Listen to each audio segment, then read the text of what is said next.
Hello, everyone. Welcome again to another episode of Be Kindled. I'm Ginika Okoro, and I speak on three pertinent topics: on conscious leadership, on identity, and elegant transitions. On this episode, I'm going to be talking about something that is very important for everyone, and I'm talking about feedback.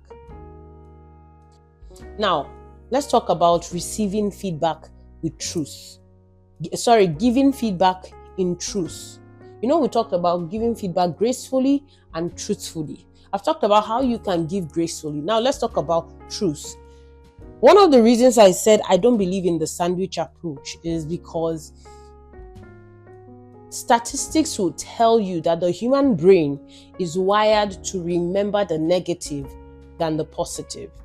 So as much as, yes, you say, start with the good, now tell them what they didn't do well, and then end with the good. You can go and check it. It doesn't work. Why? Because if someone is hearing you, they're like, get to it.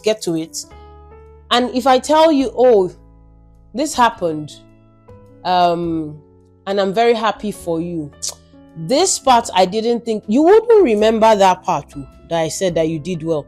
You're most likely to remember the part that I said you didn't do well. Even if the part I told you you didn't do well was just 10% of the whole feedback. And so it's not effective. So part of giving it with truth is that you go straight to the point. Make sure the message is not lost. The tendency that the message is lost with the sandwich approach is very high because your message is not really to focus on the bad. It's to give a robust feedback. But if you if you decide to give all together, the person focuses just on the one that is bad. So give feedback that is good. Give the one that is negative.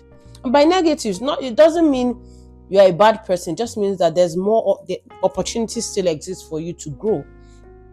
So in giving feedback with truth, it should be specific. Don't generalize. You always do this. No. What happened in this instant? What was that thing that happened? If it has happened 3 times, then you say, on this occasion, this happened. On this occasion, this happened. On this occasion, this happened. Give it factually. No, no emotionalizing. Don't generalize. You always know. Focus on it. Be specific. The second thing about giving with truth is whatever feedback you're giving must be given timely and frequently. If you're somebody that wants the best interest of a friend or a team member, you're going to give timely feedback, because feedback that is given when the time has passed loses its efficacy. It loses its efficacy. To be honest, this is me, and I don't know of other people. If I don't give you feedback, it means that I know that this thing is not long term. I have known that about myself. Is it good? I don't know. It just feels like I don't know if I want to invest that much energy, because feedback is a lot of energy. You have to think about giving it well. Do I want to invest a lot of energy? So that means that if I don't give you timely feedback, I'm not doing you a good service. I don't really love you, and I'm not giving you time to correct it. So feedback given in truth must be timely. It must be timely, and it must be frequent. Because the more someone gets, feedback, the more they grow. Gallup data shows that 80% of employees who received feedback were more engaged. So we're not talking just vibes. We're saying this is data proven. But it has to be timely. It has to be frequent. Imagine I'm working with you all these days, or I'm a parent. Let's say you're a parent and you have a teenager in the house and they keep doing something, whether it's good, whether it's bad, something you like, you don't like, and you don't say anything. After a while, a person is not sure what to make of you, or what to make of their attitude. But when they go outside, someone is telling them that they didn't do well. It's a confusing thing. So if you want the best for your people, give them timely feedback. Give them, frequent feedback. When it happened, think about how well you want to structure it. Think about, you can practice in your mirror, but make sure a long time does not elapse before you give that feedback. How can you receive feedback gracefully? How can you receive feedback gracefully? And the first thing I'll tell you is that be open-minded. Be open-minded. Be open-minded. Someone comes to give you feedback. It's a gift. Be open-minded. Also know that you cannot grow without it. You cannot grow without it. I don't care how high up you are in your career. If there is nobody around you to give you honest feedback, then it won't be long. You're gonna shrink. You're gonna crash and burn. There's a Harvard report that I read, and this really enhanced my understanding of feedback. And they mentioned the fact that data tells you that one of the things that helps leaders grow is self-awareness. And self-awareness comes through reflection and feedback. Now, the danger there is the higher up you go, the less self-aware you become. Why? Because the higher up you climb in the ladder, people are less willing to give you feedback because you will have more sycophants than people who have your best interest at heart. So you need to be careful.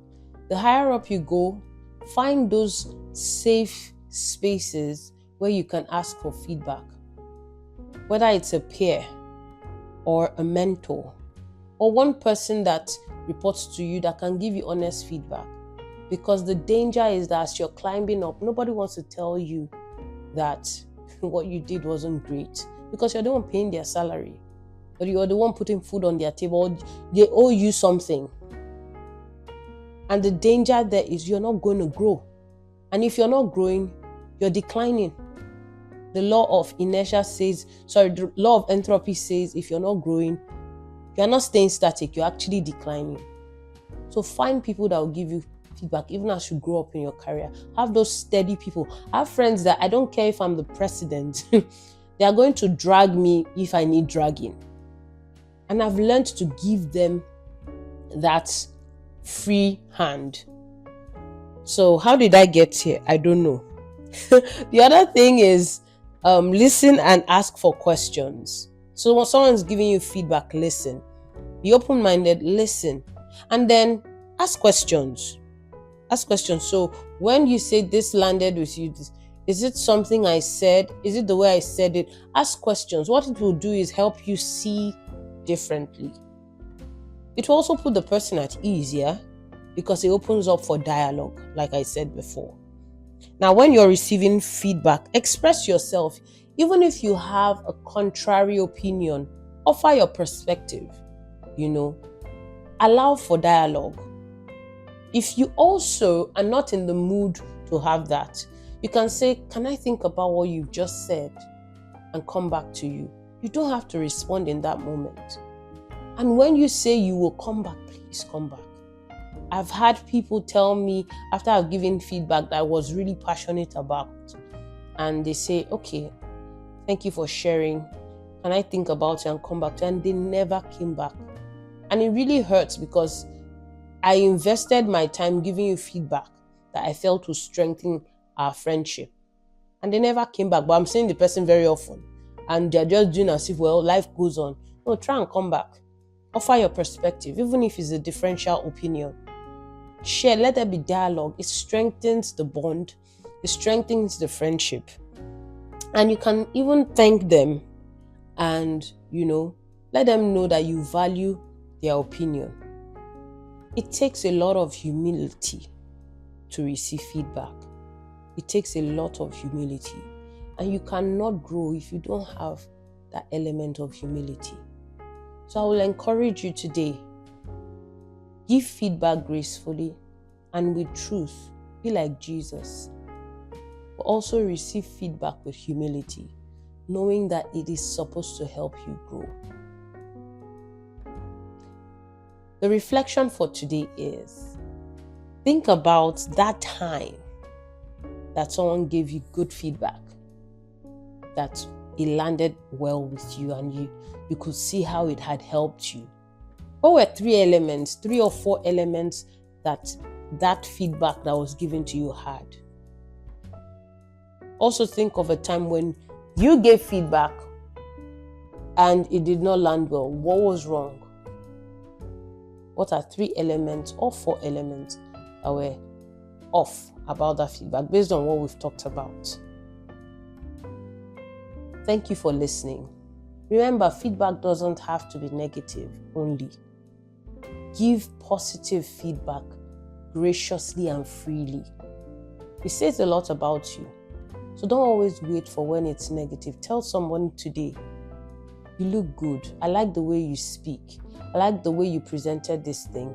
I like what you're wearing. I like how you pair your colors. Because, truth be told, feedback is not always negative. And when you're able to give someone feedback, practice with good feedback, it makes it easier to give negative feedback. Till the next episode, let's be kindled together. Bye.